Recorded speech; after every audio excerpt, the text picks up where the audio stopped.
Hey there. Before we get started, I just wanted to come on and ask you all a favor. In our research, we've discovered that the vast majority of you do not actually like and subscribe to our podcast.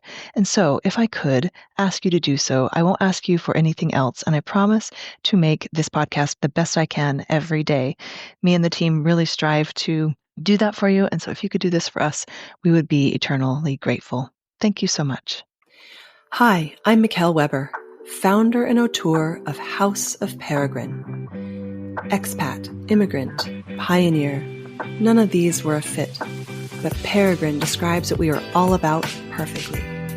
Those that craft their life story with intention.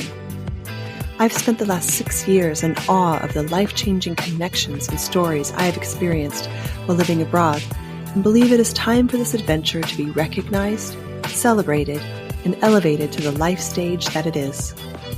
Through these interviews, I hope to connect those living internationally more deeply to both the place they are living and with themselves and those around them. We cover everything from international finances and meaning-making to global parenting and relationships to make your time abroad more intentional, edifying, and full of beauty. Find us at houseofperegrine.com, where you can find more ways to connect with the ethos of Peregrine. I hope you enjoy today's guest. Let's get started. Hey everyone, just wanted to jump in and let you know that today's episode might be a good one to preview before listening to with children. We talk pretty openly about topics such as personal health and exploration that might be challenging to some.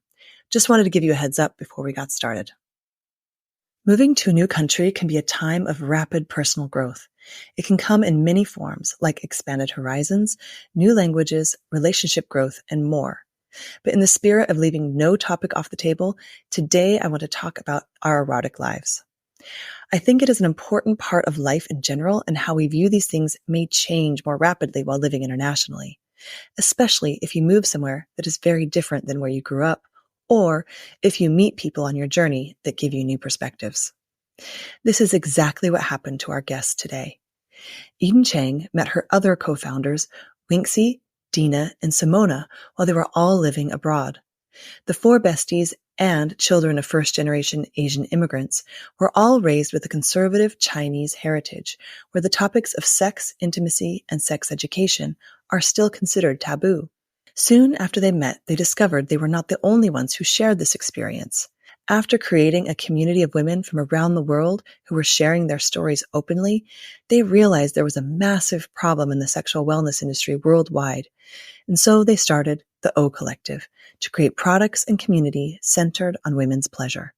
Their belief is that sexual wellness is crucial to our overall well-being, and I could not agree more. I love this conversation so much. The O Collective is a company with a story at the intersection of the power of living internationally, blazing new trails, and wellness for women and girls.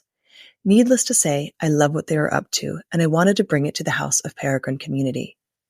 They are truly living their vision of empowering and educating vulva owners globally. As part of their mission, they contribute part of each sale to Free a Girl, whose mission is to rescue and rehabilitate young girls who have been forced into prostitution. The women of the O Collective are truly changing the industry, and I am so excited to bring their story to you today. Also, don't forget to follow the podcast and rate it if you love what we are doing. This is the easiest way to help bring House of Peregrine podcast to more people. If you want to go deeper and you are living in Amsterdam, you can join our membership at houseofperegrine.com.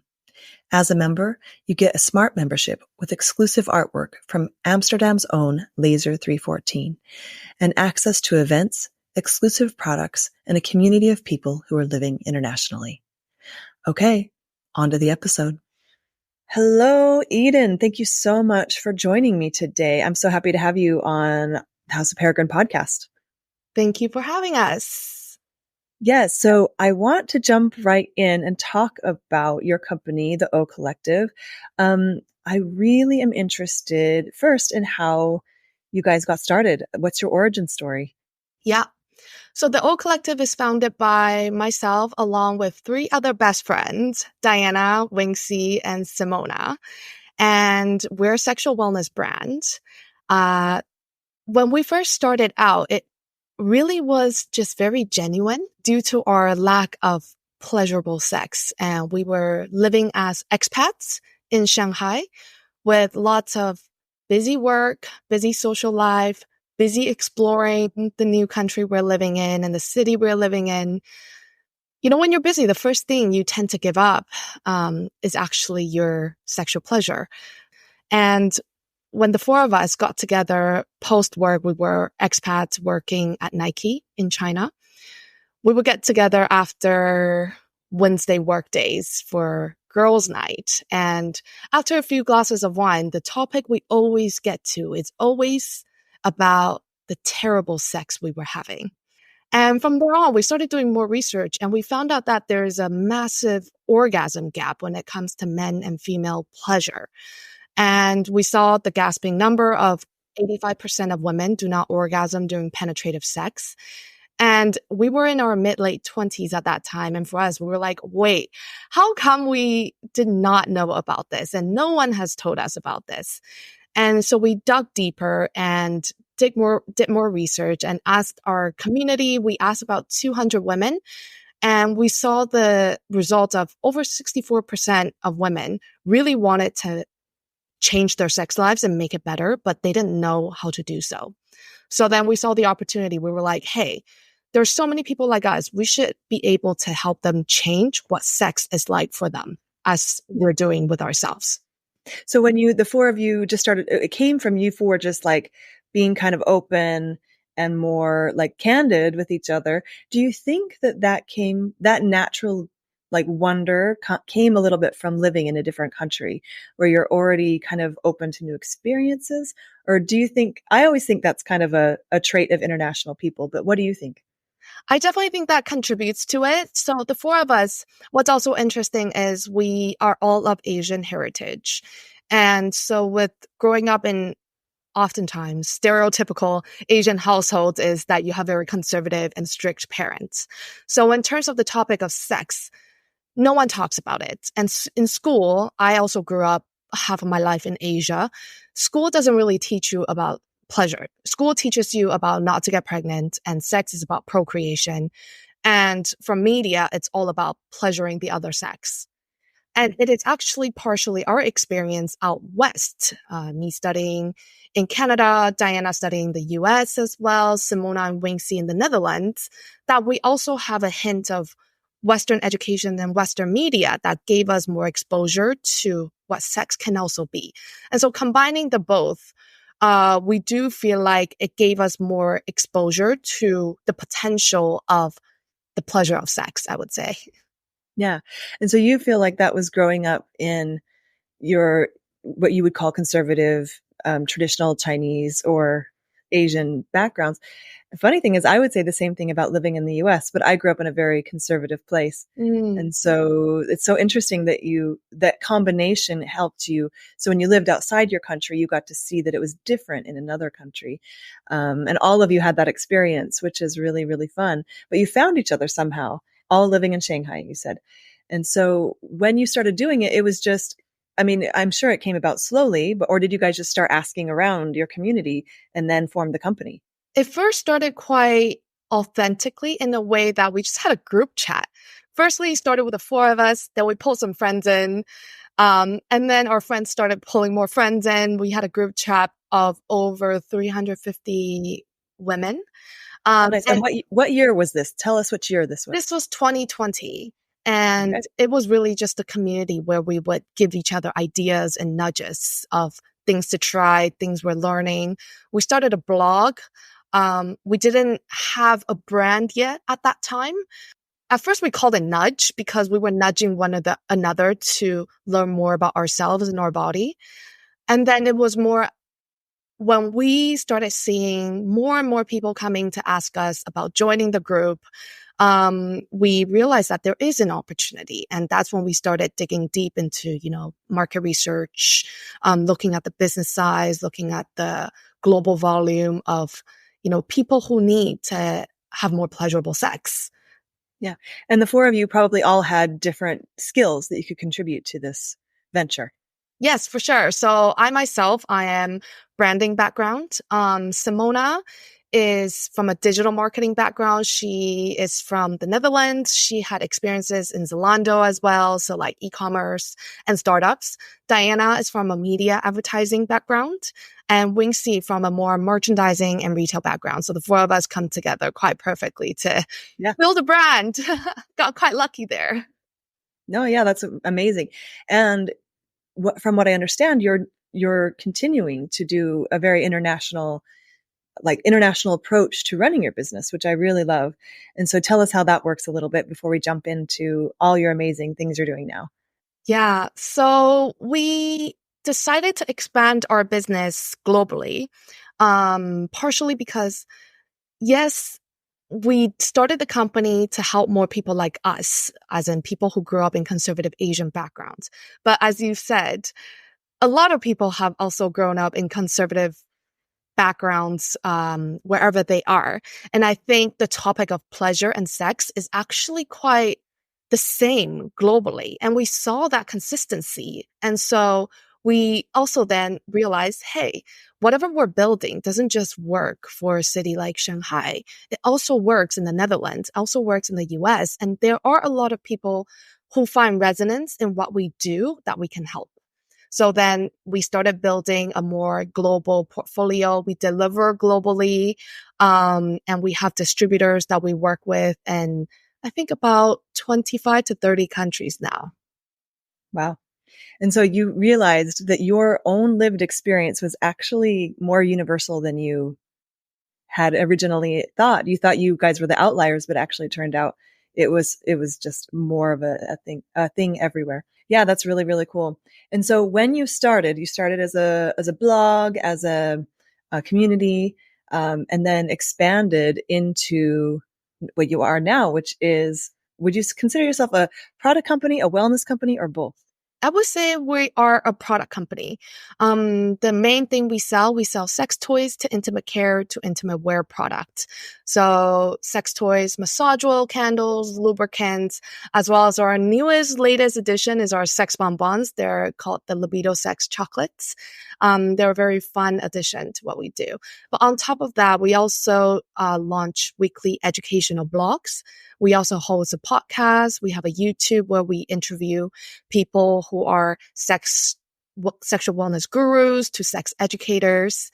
And we also have a community where still we have group chats, we have Facebook groups, and we have newsletters that we stay in consistent touch with the people we're in direct contact with and people who have questions to us. Yeah, that's amazing.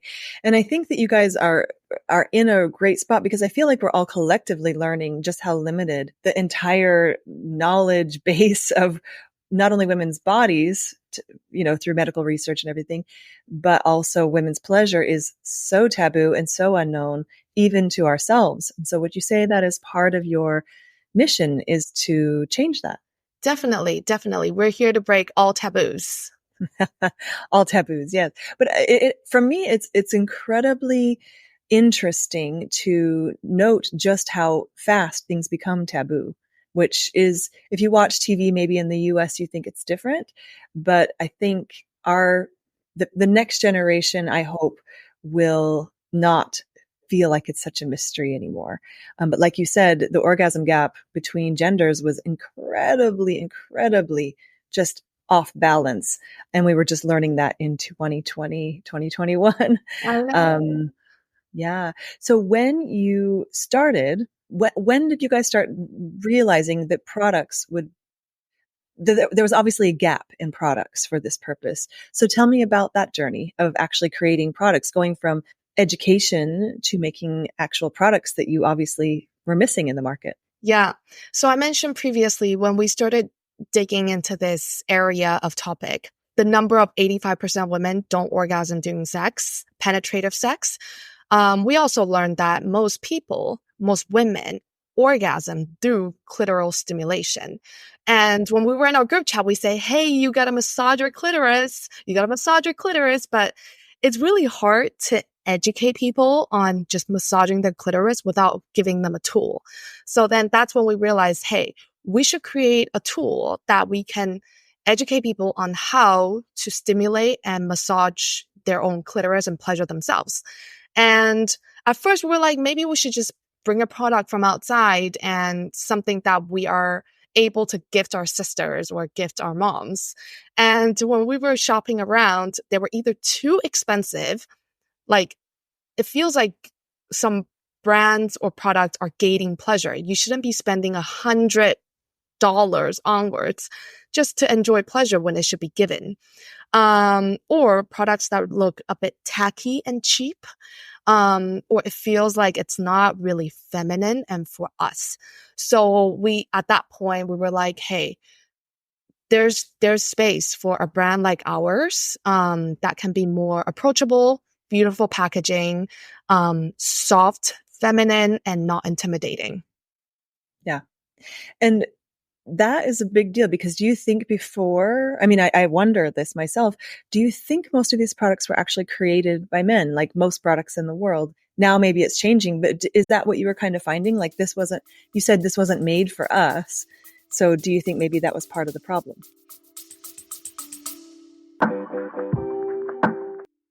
Did you know that House of Peregrine has an app? It is full of resources, information, and products to make life as an international more connected and more intentional. As a member of House of Peregrine, you also now have access to exclusive discounts, products, guides, and events to make life more fun and connected. Simply download the app at houseofperegrine.com and save it to your home screen. Okay, back to the show. I think the idea it is to make for women, but the approach may be a little bit different. So what we also did when we started doing product development, visiting factories while we were living in China, it's perfect because I think 98% of the world's sex toys are made in China. Oh, wow. Yes. China is a great place for manufacturing, and it's I would say very advanced in terms of manufacturing. But when we did the visits to a lot of the sex toy factories, the owners of the factories are men. The R&D designers are men. And there's actually a really funny story. Diana and I visited a factory once, and the factory owner is so cute. He introduced us to his R&D designer, and his R&D designer just happened to be designing his latest innovation. He thinks, women will quiver and fall head over heels for. He showed it to us. It was a black, massive swan that looked like plastic vibrating. I don't know what it is. It just looks so intimidating. I looked at it. I was like, who are you designing this for? And who do you think will like it? He was like, I just think women will like it. It looks great, right? I was like, well, you've got two women here. I don't know who else you've asked, but to me, it looks scary. Yeah.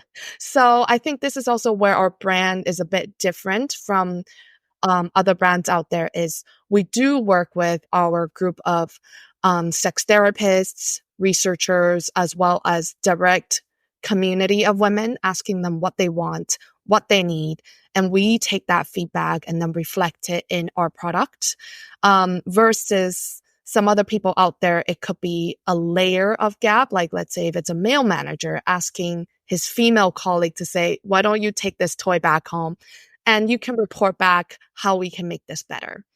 In that case, they're not going to be like, it's all wrong. Exactly. There's that. And it's a bit strange. It's a bit strange to share such intimate details to, I would say, still to this day, probably to someone of the opposite sex. So I would say, yeah, that's where we stand out quite a lot and our strong suit is. And I also see more and more female sex toy designers that are also rising and growing in the industry, which I find that to be super encouraging and exciting. Yeah. And so tell me, for me, I think you guys are doing something incredible, but also as a international person, I feel like no matter how well you think you know yourself, when you move internationally to another country, it's a ripe time for more self-discovery. You can always find out more, change more. And so I really feel like your pleasure, whether that's new foods, new languages, or your sexual expression, those are really ripe times to explore. And so how do you feel like sexual pleasure fits into that matrix of learning more about yourself? That's a very interesting question. I do Why is think, it important? Like, yeah, because we know it's a portal to other parts of your personality. And so I think that what I guess I can reframe the question is how do you see knowing yourself sexually or your preferences pleasure wise in other parts of your life? How does that manifest in other parts of your life, would you say? yeah. I would say it's more firstly, the international experience, for us as four people. I would say we're very shapeshifters. We wear a lot of different hats and we almost change who we are in different circumstances. And I think that does contribute to our sexual lives. I would say that is more a contribution to our sexual lives because just like having sex every day, every experience, every different person you have sex with, you kind of need to also shapeshift to, I would say, match the other person. So I would say both contribute to one another. Being able to shape shift during sex is also a contribution to, living internationally, meeting different people, knowing how to, you know, observe their physical movements, what their facial expression is, what they're saying, and then shape shift to match that scenario. So I do think, yeah, that is a very interesting question. And I've never thought about it like that, but I do think that is a big contribution to how the four of us become shapeshifters. Yeah.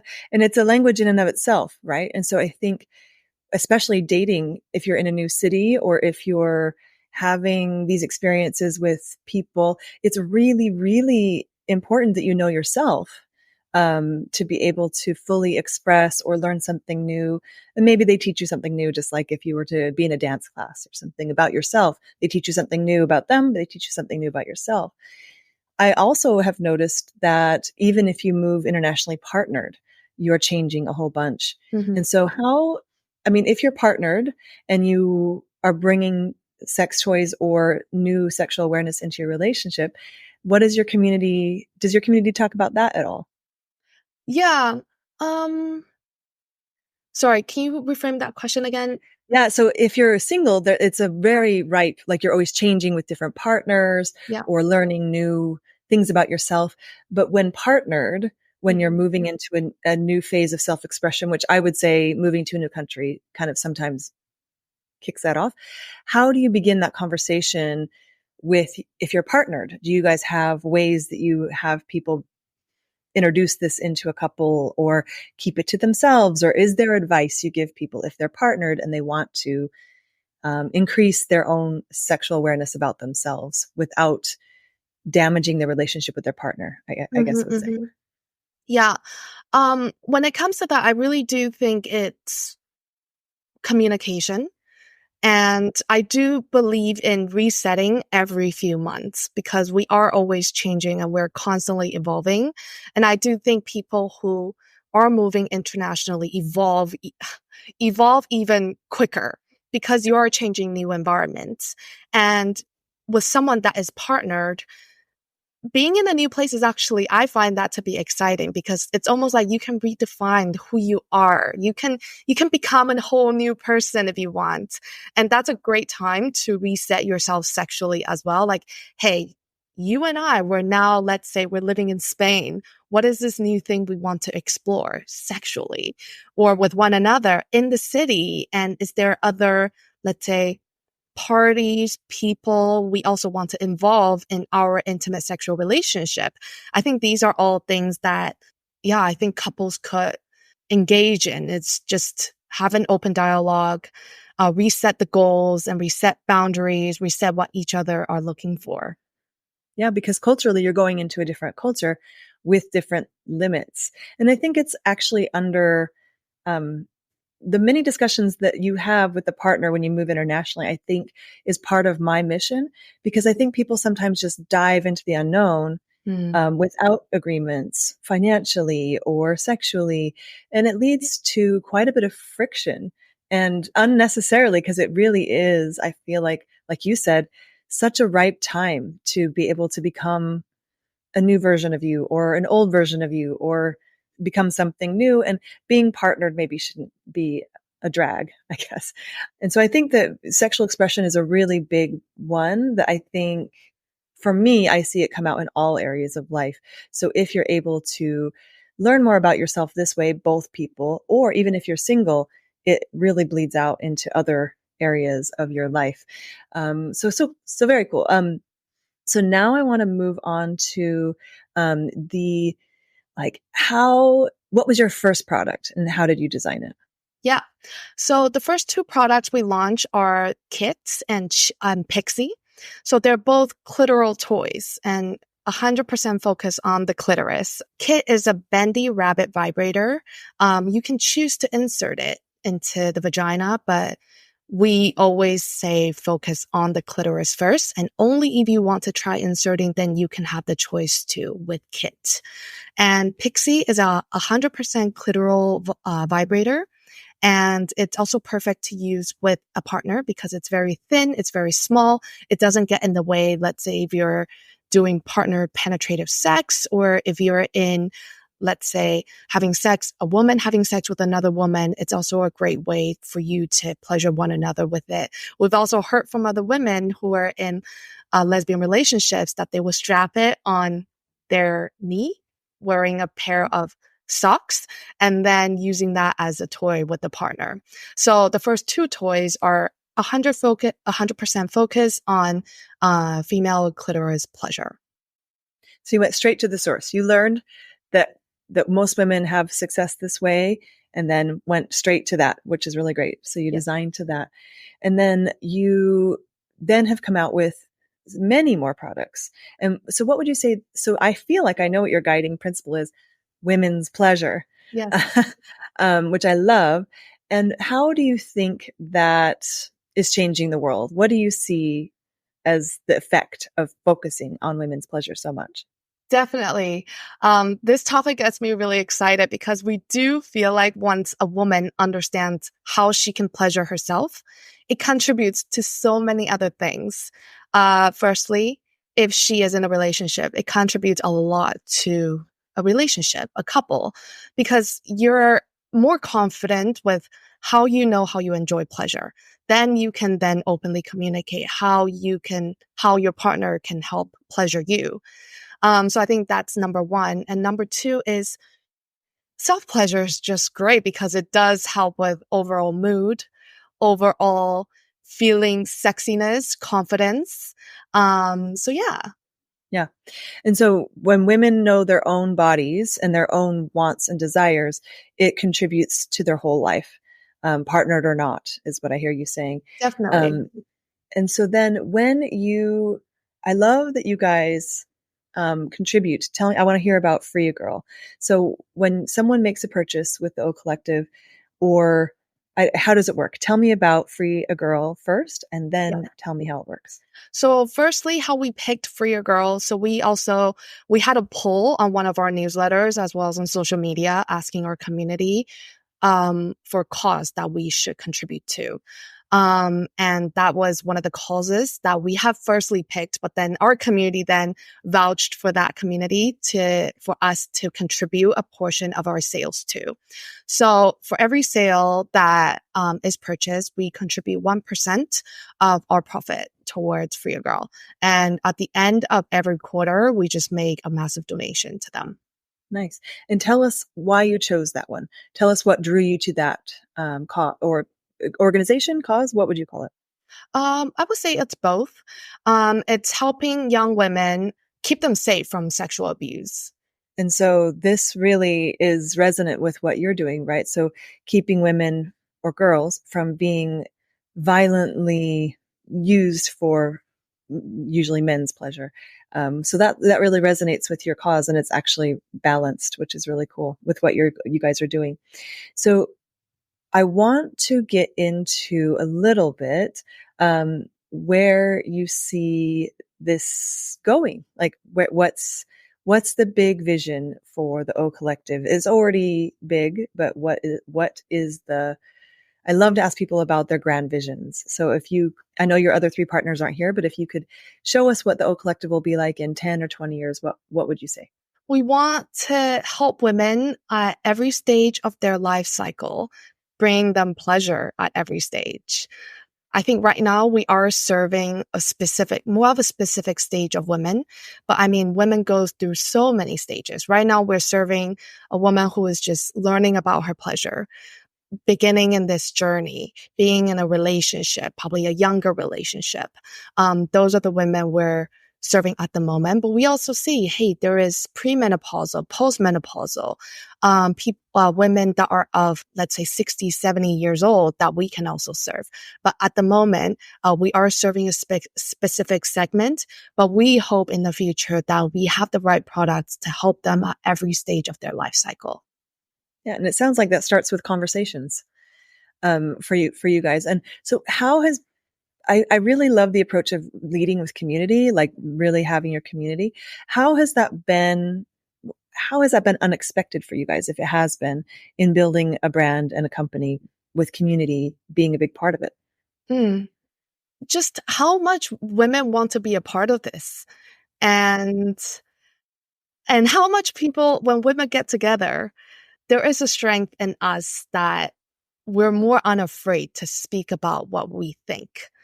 So I do think that when you have a community of women coming together to speak about the topic of sex, sexual pleasure, how we can make it better, I do think that's a very strong, tight-knit place to be. And it's truly beautiful. Like, I honestly love just getting women together, doing events, having talks, or even just asking one another questions and having one another share their personal point of view. Because when it comes to sex, it's not just one way and it's right.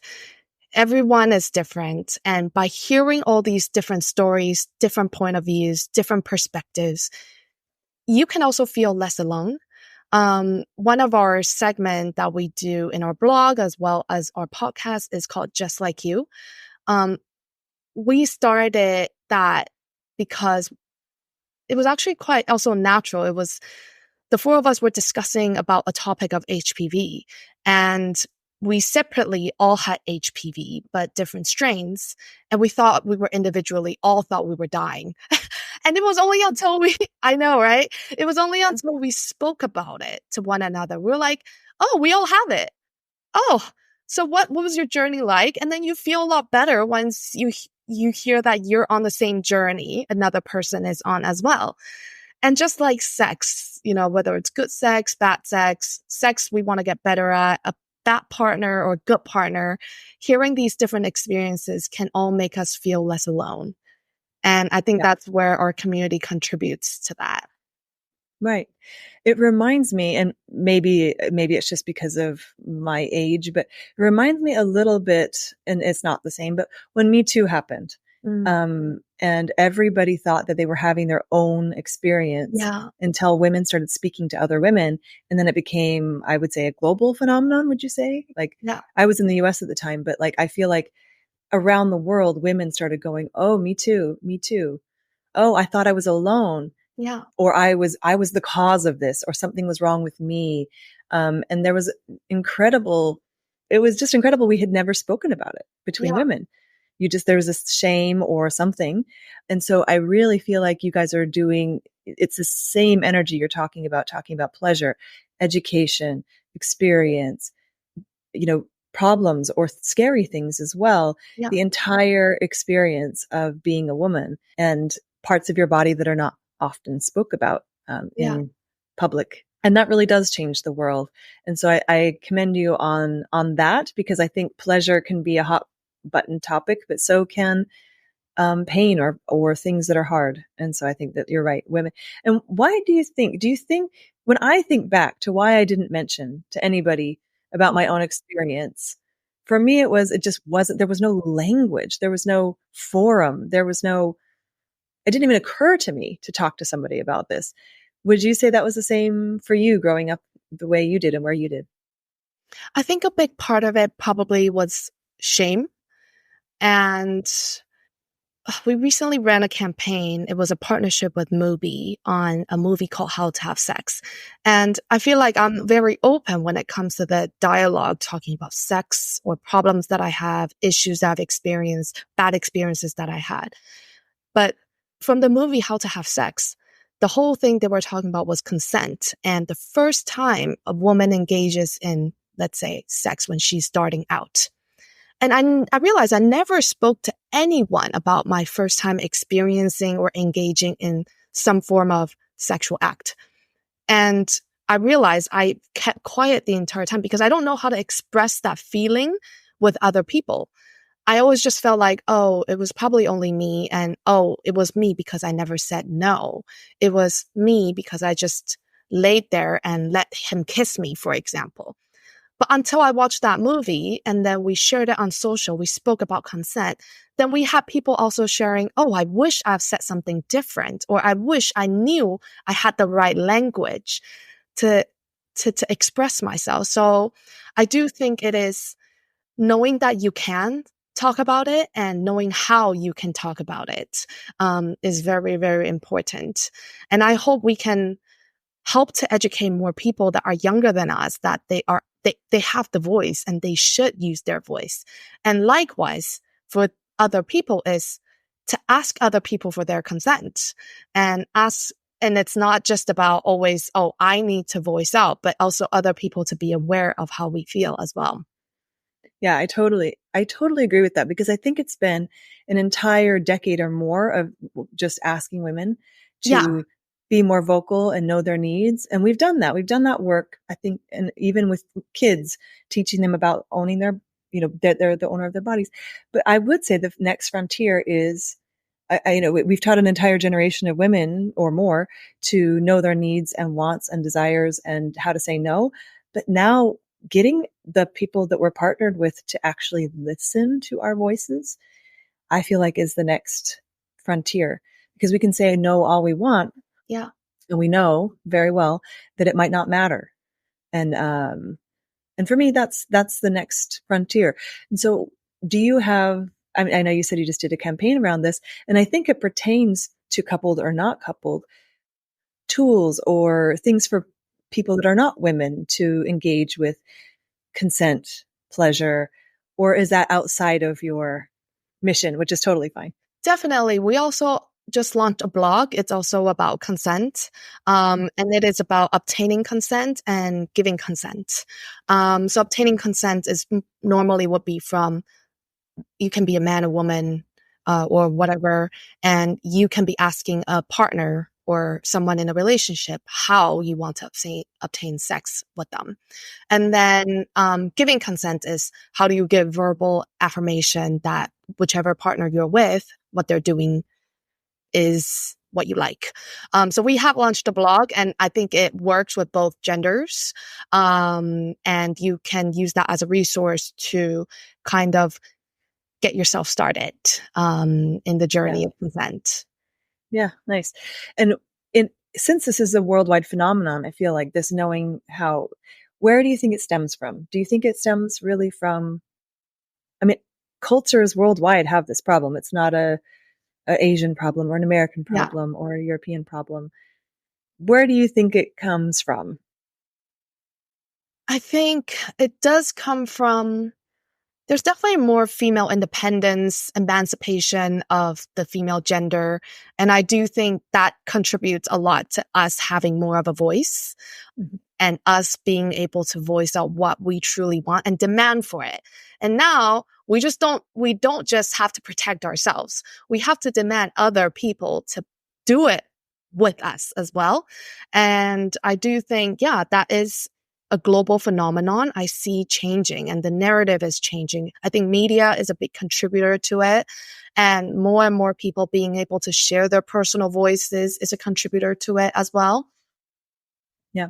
And and I want to ask you the next question, which is what I found in my own work with talking about finances and value within a couple.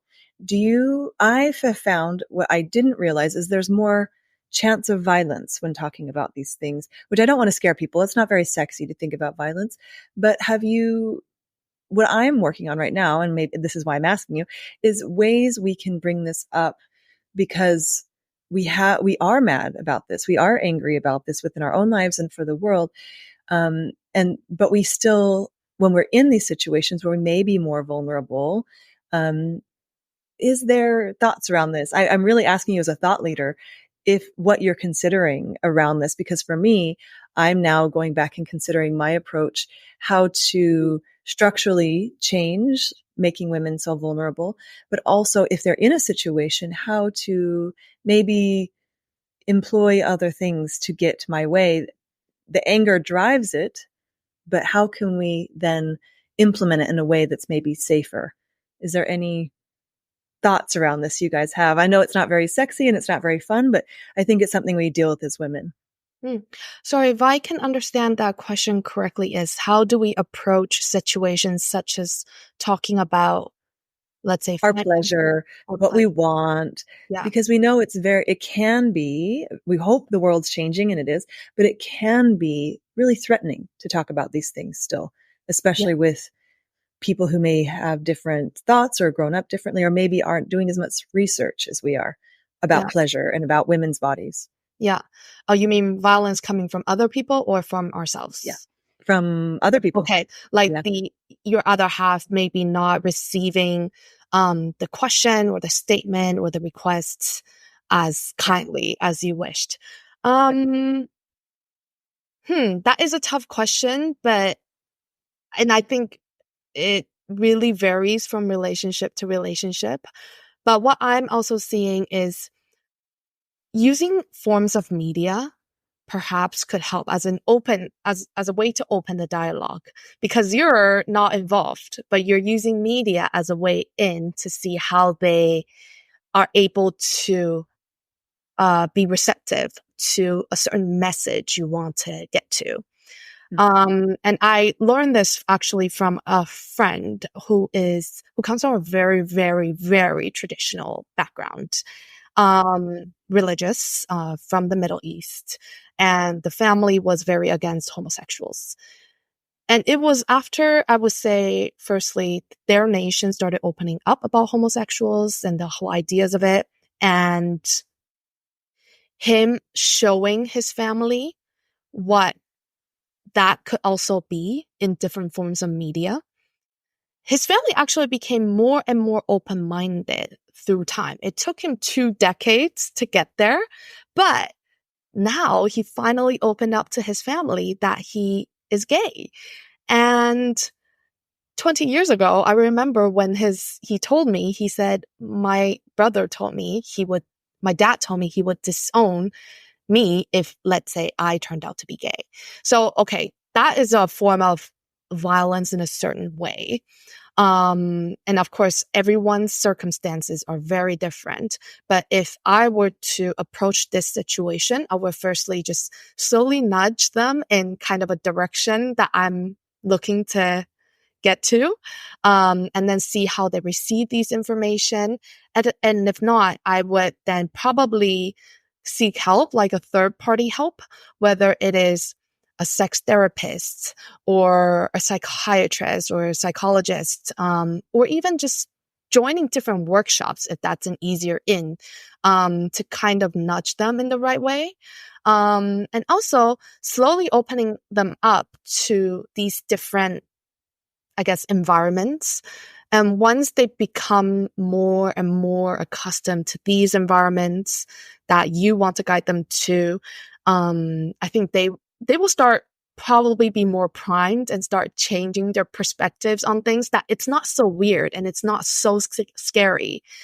And lastly, I do also think there is a beauty in when you're communicating with someone that may not receive your information as kindly as you want them. A written no can be quite a good way, because they don't have to look at your face. They don't have to look at your reaction. They don't have to feel vulnerable while you're there. A written no is a great way for them to be vulnerable in their own times, as well as have time to think about it versus being very reactive. And then maybe then you get into an argument and then something bad could happen. Yeah. And I think that for me, what I've noticed is that it's really important that you start with, I want to do this with you. This does not mean I'm leaving you. if I want to change the way our finances are done, or maybe the Yeah. way pleasure works within our relationship. And so that I would just add to what you've said. I love the note. I think that's really nice. I love That, what you also just said, because it's not that you're not doing this for me. I think that's so important. It is, I would like this from you. And, but it's not something to put them down. It's to let them know what you want. Yeah, I think that's so important. yeah, it's adding on. It's in addition to what we already have, which is great. But because I do think, especially, I think when you're single, it's also super important to know yourself and your body. But for me, it's a mission to not stop doing that throughout my life. And I think for most women, we don't want to stop growing and learning just because we're partnered. And so I think that if you weren't able to have that conversation because you're, my age or older, and you do love your partner dearly, but you don't want to hold your own progress back. These are important things that I think are really rich to discuss. Yeah. So now I want to move on to education and how the next generation, how we're teaching our girls and our boys about consent, but also the differences in education you see between countries, or how it's different. Tell me a little bit about that. Yeah. So I grew up in Taiwan, and in Taiwan, I would say in terms of sex education in school, it's close to zero, even to this day. And a lot of times when people learn about sex is actually through forms of media that perhaps is not the most helpful. I also went to school in Canada. So there is classes, like 1 or 2 classes when you're middle school, high school, where they teach you how to put on a condom over a banana, why you shouldn't get pregnant, how it's dangerous. So there's that. In the Netherlands, so this is where our business is right now. From what I hear from Simona and Winxi is that when they grew up, they actually feel like there's a lot more resources than, those 2 other places I've just explained. She mentioned that in schools, there's 1 or 2 more courses. And I think in the recent years, there are organizations that are also offering schools more in-depth education about sex. That's not just about the biology of sex. That's more about the pleasure of sex, consent. And it's more well-rounded. So I think there are more and more organizations like this, but still it's not a program that has been adapted nationwide just yet. But I do see that there are more resources, let's say in the UK or Europe, when it comes to sex education. I think there are other places in the world that still needs catching up and adapting to new ways of educating when it comes to sex ed. Yeah. And so do you think that because it's left to the individual to teach within the family, within a friend group, mother to daughter, if you're talking about in families, usually, I mean, I think it's usual that you learn about your own body from your same-sex parent most of the time. By educating women who are adults already, do you feel that you have resources, or do you direct them to resources that they can then, as they're educating themselves, of course, they're passing it on, but are there resources that you give to your community that maybe help them talk to their kids about pleasure and not just, like you said, the biology and the scariness of these parts of their bodies? Do you have resources you recommend, or how do you approach this? Yeah, definitely. For example, in the UK, there's a website called Brooks. And Brooks works with a lot of universities and schools on what are the steps and tools to educate younger kids. And Brooks is a great way to give you a framework on how you can speak to kids about sex in a more well-rounded way. That's not just about the biology. It's about communication as well, pleasure, and more. So I would say check that out. In the Netherlands, I believe there's platforms like Rutgers. I can share those later on in a link, and you can share them. Yeah, we'll share them in the show notes. That'd be great. Yeah. And so there's platforms doing it. And so when we talk to our girls, or what I found myself is, as I change, I immediately translate it to my kids and think, oh, this is what I've done wrong, or this is where there's gaps. But I really feel like what the work you're doing will affect by proxy Yeah. the sons and daughters of the women. But it can be tricky. And so do you think in school, because we don't learn about finances, we don't learn about pleasure, we don't learn about emotional intelligence in schools, do you think there's a place for, which I think you're trying to provide, community to maybe provide not just a framework, but also resources that way of like parenting guides or things like this um, about pleasure? Because really pleasure is such a human thing Yeah. Oh, I and it definitely ties think, into everything. Yeah. yeah, I definitely do think so. I mean, ideally, we hope we can learn this from school, right? Because how much of what we actually learned in school are we using right now in our everyday lives? Like you said, finances, accounting, that are we're probably doing oftentimes right now, doing taxes, paying the Yep. bills, or how to fix the house, or how to self-pleasure. These are everyday things that I think we should probably learn more in like 12 years of education we get, but we don't. So yeah, unfortunately, it is left like a lot of responsibility has now been put on to, let's say, a parent or an organization or a coach, which then you have to pay money to help support you. But I also do find that, of course, if you're careful enough, there are resources online, whether it's YouTube videos, finding trusted sources from organizations to individual people that are sharing their knowledge is also very great way to learn too. Yeah. And what I've noticed is an uptick in also male pleasure. It's a big topic: male pleasure, male power. Where do I fit into the world? So how do you vet? And this is a big question, so it's okay. How would you suggest people vet the sources they want to learn more about this, for kids or for themselves? If it's not the O Collective, what are the guiding principles of, if you want to pleasure first or have pleasure be part of your paradigm when it comes to your body and your life? Yeah, yeah. Well, me personally, I normally find whether it's brand or individuals, if I'm looking for resources, who's spoken about them. That for me is important because who's spoken about them can give you another trusted stamp on, hey, this person is trustworthy. But when it comes to products, are they certified? Are they safe? Or are they just some plastic that could cause cancer, for example? So I think there are different steps and different stamps of approval that can help you validate, oh, is this person suitable or right for me to follow? Are they going to give me bad suggestions and bad guidance that's going to lead me down the wrong way? And we definitely have seen people that have gone down the wrong route and have built probably a more extreme point of view about a certain topic.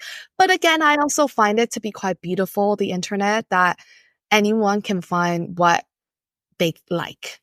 And they can also find their niche. I tend to see the internet as a beautiful place too. But so tell me about the certification really quick. I know we don't have much time left, but can people look for a certification, and what does it mean for products, for products like this? Yeah. So when it comes to sex toy product, for example, it's still quite unregulated. It's not like FDA or like, it's not like as strict as that. But I would say in the Netherlands, in the UK or in the US, there are nations and platforms that are becoming stricter and stricter on, hey, what are the certifications you need to ensure you upload, then you can sell on a certain platform. And, yeah, I think those are like, I would say just like the initial checks you need to go through, like a CE and FDA um, And this is just about safety, right? So like what you put on your skin, yeah. what you put in your body, it's being more regulated, you would say. And there's a certification that ensures that it's safe. Yeah. And is it food grade? Is it medical grade material? I think these are all things that you can tick off when you're searching for products. It reminds me of when I had babies and I went all glass bottles. because of the plastic wasn't safe. It reminds me of that. So you feel like that's coming along. And is that recent? Yes, definitely. I would say it's in the recent maybe 2 years that people are becoming more aware of it. But of course, there are still people who are opting for the cheapest item out there that may not care so much about the product. But yeah, it's also just a reminder that it is a very intimate product and you should care about the material and you should care about the certifications that comes with it. Yeah, keep yourself safe. Keep yourself safe. Okay, so I want to tell everyone where they can find you, how they can join the conversation. Can you give us all of the details of how to connect more with the O Collective? Yes, you can connect with the O Collective through @the O Collective, TheOhCollective on Instagram as well as TikTok. And you can find us and follow our newsletter through our website. And yeah, we hope you can come and say hi. And you guys do events too sometimes, in real life events. Yes, we do. So look out for events that we will host across Amsterdam this summer. Okay, great. Well, thank you so much for your time and letting me ask you all these big questions. I really think you guys are a thought leader in the space, and I appreciate what you're bringing to the world. So thanks for bringing it to House of Peregrine. Thank you so much for having us. Okay, that's it for today. I hope you've enjoyed our show. For the latest insights on living internationally, join us at houseofperegrine.com to find out how you can connect with our community. Let's craft our life story with intention together.